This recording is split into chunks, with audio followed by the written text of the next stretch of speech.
महाराज श्री, पिछले 5 सालों से जीवन में अंधकार छाया हुआ है। कभी भी सफलता नहीं मिल रही है। जीवन में आगे क्या करूं क्या ना करूं समझ नहीं आ रहा। सफलता किसे माना है आपने? महाराज जी, श्री जी मैं पढ़ाई पूरी की और मैंने श्री जी से कहा कि मैं अब क्या करूं। तो उन्होंने मुझे कुछ संकेत दिए थे कि आप सरकारी में जाइए और प्रभु की सेवा करिए। फिर सफलता नहीं मिल रही उसमें एग्जाम में, और अब है आप हमारी बात समझिए। आपको श्री जी ने संकेत किया और आप सफलता नहीं प्राप्त कर, दोनों बातें झूठी है ना। दोनों बातें झूठी हैं। आप सत्य को स्वीकार कीजिए। श्री जी के संकेत को आप जानने लगे। आप श्री जी के संकेत तो तभी जब आप उनकी मन की बात जान लेना, तो आप कितने बड़े सिद्ध हो गए। और फिर सफलता किसकी चाहते हो? प्रकृति जन्य की। आप श्री जी के संकेत को जान जाओगे तो श्री जी के प्रेम की सफलता चाहोगे, लोकवत नहीं। और ये लोक की सफलता, सुनो पहले, प्रारब्ध के अधीन है। इसकी सफलता के लिए श्री जी से प्रार्थना मत करो। हमारी बात समझना। विद्यारण्य जी एक बहुत बड़े महापुरुष हुए हैं। उन्होंने अपने माता पिता को सुखी करने के लिए, धन प्राप्ति के लिए गायत्री अनुष्ठान किया। ब्राह्मण कुल में जन्म हुआ था। एक पुरस्चरण 24 लाख गायत्री होता है। उन्होंने एक पुरस्चरण किया, 2 पुरस्चरण किया, एक बार भी कोई धन की प्राप्ति नहीं हुई। आखिरी में उन्होंने संन्यास लिया। जीव संन्यास लिया, माता गायत्री प्रकट हो गई। उनका अब इंद्रासन भी मांगो तो आपका, तो बोले अब क्या जरूरत है, अब तो वैरागी हो गया, विरक्त हो गया। माता पिता भी पधार गए, उनकी सेवा के लिए अर्थ चाहना। 23 पुरस्चरण किए, तो आप तब नहीं आए। तो उनका तुम्हारे अनंत जन्मों में ऐसे 24 महापाप थे जिनके कारण मैं नहीं आ पा रही थी। अब वो 23 पुरण से चरण से नष्ट हुए, पुरस्चरण से, और 24वां तुमने संन्यास लिया। तो अब आप जो चाहो पर, बोले अब चाहिए ही नहीं, क्योंकि अब सन्यासी हो गए, अब तो ब्रह्म प्राप्ति के लिए। तो इससे आभास होता है कि अगर हमारा बुरा प्रारब्ध है तो हमको भोगना पड़ेगा। हम कितना भी प्रयास करें वो हमें, तो हम क्या करें इसमें जिससे हमें परम शांति हो? प्रभु के नाम का जप करते हुए उन पर दृष्टि लगाएं कि प्रारब्ध से हमारा भरण पोषण शरीर का भले, ये हमारा भरण पोषण आपसे होगा नाथ। तो वो एक ऐसे हैं जो आपके प्रारब्ध को भी मिटा देंगे। वो ऐसे शरणागत वत्सल हैं कि सब लिखा पढ़ी अलग कर देंगे। सुदामा जी को दरिद्रता का योग था। ऐसी दरिद्रता, कई कई दिन तक भिक्षा नहीं मिलती थी। ये जितने भी चरित्र हमारे लिए उदाहरण है। मांगने जाते थे तो मांगने से भी नहीं मिलता था, कई कई दिन। तो एक दिन उनकी पत्नी ने कहा कि हमारा आपका तो चरणामृत से भी गुजारा 2 दिन 3 दिन हो, 4 दिन हो, छोटे छोटे बच्चे तो मर जाएंगे ऐसे। कुछ तो उन्होंने कहा, श्री कृष्ण के सिवा हमारा कोई नहीं। अब हम क्या कर सकते हैं? प्रारब्ध जब बिगड़ता है ना, वो कोई सफलता नहीं होने देता। तो एक दिन श्री रुक्मिणी जी प्रसाद ठाकुर जी को भोग पा रही थी, वो ऐसे रोक दिया, उदास हो गए। तो उनका, प्रभु ऐसी स्थिति हमने जब जब आपकी देखी, तो किसी भक्त को जब कष्ट होता है तब आपको ऐसे देखा है। कौन सा भक्त है और क्या कष्ट है? तो का एक सुदामा नाम के हमारे मित्र हैं, कई दिन से भोजन भी उनको, प्रभु आपके मित्र और मैं आपकी दासी, महालक्ष्मी का अवतार रुक्मिणी, आप हुक्म कीजिए। लोक लोक की संपत्ति वहां, बोले उसको चाह नहीं है, हमारे मित्र को चाह नहीं है, और चाह ना होने पर हम विवश हैं। अगर वो चाह कर ले तो सारी व्यवस्था हो जाए। तो बोले पैदा करो जाके चाह। बोले उनके हृदय में तो नहीं पैदा कर सकते, हम भी, क्योंकि जिस हृदय में भगवान का आश्रय और निरंतर चिंतन है, वहां माया की चाह नहीं होती। बोले उनकी पत्नी के हृदय में, बोले प्रयास करते हैं जाके। भगवान संत वेश में गए, भिक्षाम दे, निकली। अतिथि का सत्कार करना गृहस्थ का धर्म होता है। हाथ जोड़ा और कहा, हम असमर्थ हैं, आपको भिक्षा नहीं दे सकते। क्यों? बोले हम अपवित्र हैं, हमारे ऊपर सूतक लगा हुआ है।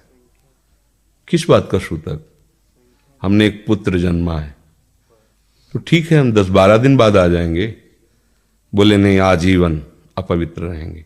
वैसा कौन सा? बोले दरिद्रता रूपी।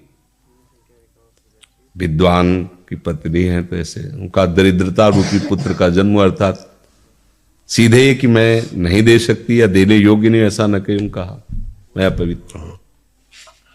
तो उनका दरिद्र कैसे हो सकती हो? जिनके पति के मित्र द्वारिकाधीश भगवान श्री कृष्ण है, वो दरिद्र कैसे हो सकता है? एक बार कहो ना अपने पति से। चले गए। जो सुदामा जी आए तो उन्होंने कहा कि देखो आज एक अतिथि आए थे, उनको मैं कुछ नहीं दे पाई, मुझे बहुत कष्ट है कि मेरे पुत्र और आए हुए अतिथि का भी हम स्वागत नहीं कर सकती, उनका भरण आपके मित्र द्वारिकाधीश प्रभु श्री कृष्ण है। सुदामा जी ने कहा, बोले चले जाओ ना, वो कुछ न कुछ सहयोग कर देंगे। तो बोले हम ऐसे मित्र नहीं बनाए कि वो हमारा सहयोग करें, कभी नहीं, मर जाऊंगा पर उनसे ये नहीं कहूंगा कि आप हमारा। बोले मत कहना, दर्शन के लिए तो चले जाओ, वो सुना है इतने उदार हैं कि वो जाने पर ही दे देंगे। सुदामा ने कहा दर्शन के लिए तो जा सकते हैं, बहुत दिन हो गए, ठीक है, पर मित्र के पास जाए तो कुछ लेके जाना चाहिए, मेरे पास तो कुछ नहीं है ना। पड़ोस में जैसे किसी से मांगने गई तो अरे समय जब बिगड़ता कोई नहीं होता साथ। एक ने थोड़ी उदारता दिखाई तो चावल पछोरने पर जो आगे कणका होते चावल के, जो प्राय वो लिए सुदामा जी ने कहा हमारे प्रभु भाव के भूखे, कुछ ले जाएंगे, खाली हाथ तो नहीं है।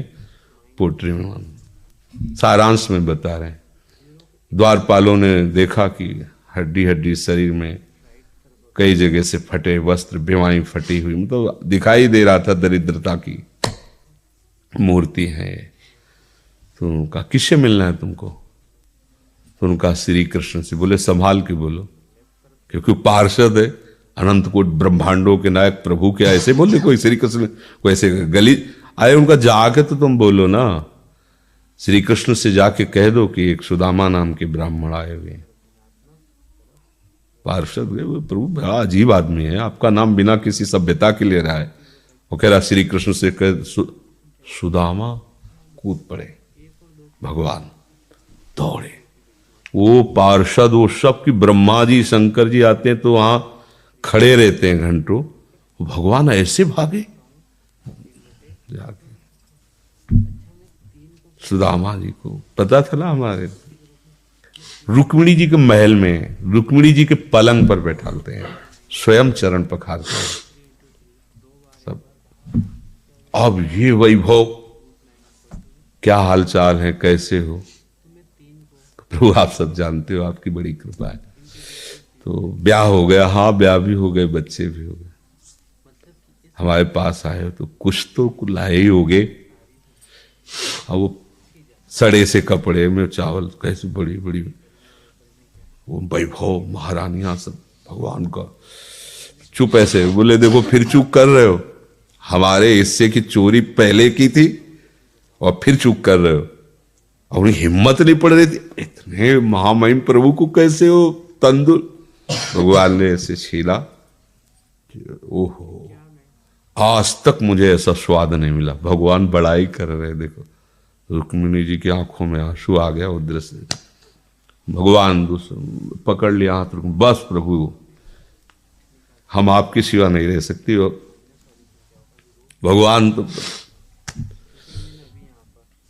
सुदामा जी का स्वागत समा कुछ दिन, अच्छे कपड़े पहनाए।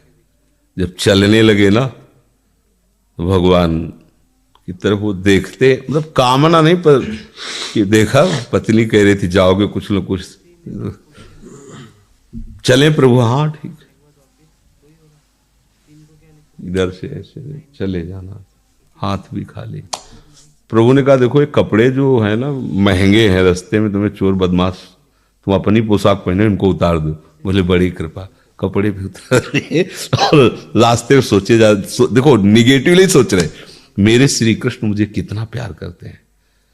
उन्होंने इसीलिए नहीं दिया कि ये दरिद्र कहीं संपत्ति पाकर मतवाला होकर मुझे भूल न जाए, मुझे कितना प्यार करते हैं। प्रभु के प्यार में मगन होकर सुदामा पुरी खड़ी जैसे द्वारिका। तो उनको भ्रम हुआ कि मुझे लगता है चलते चलते मैं पुनः द्वारिका आ गया। तो वहां पूछ रहे हैं कि ये किसका है। भगवान के पास विधाता है, उनका प्रभु ये तो गलत हो गया, इनके भाग्य में हमने लिखा था क्षय श्री, ऐश्वर्य का नाश, जीवन में नहीं ऐश्वर्य, क्षय श्री। भगवान ने उसका उल्टा कर दिया यक्ष श्री। जैसे कुबेर का अथाह धन का खजाना, त्रिभुवन का खजाना वही है कुबेर के पास, जैसे कुबेर का खजाना यक्ष श्री। तो कहा प्रभु, तो उनका इन्होंने एक पुण्य किया है, अनंत ब्रह्मांडों के समस्त जीवों को तृप्त कर दिया है। प्रभु खुद को खाने को नहीं तृप्त, बोले मेरे रोम रोम में करोड़ करोड़ ब्रह्मांड वास करते हैं और इनके तंदुलों से मैं तृप्त हो गया। अनंत ब्रह्मांडों का भंडारा हो गया, उसका जो पुण्य होता है लिख दो इनके भाग्य में। अब किसी की चलेगी प्रभु के आगे।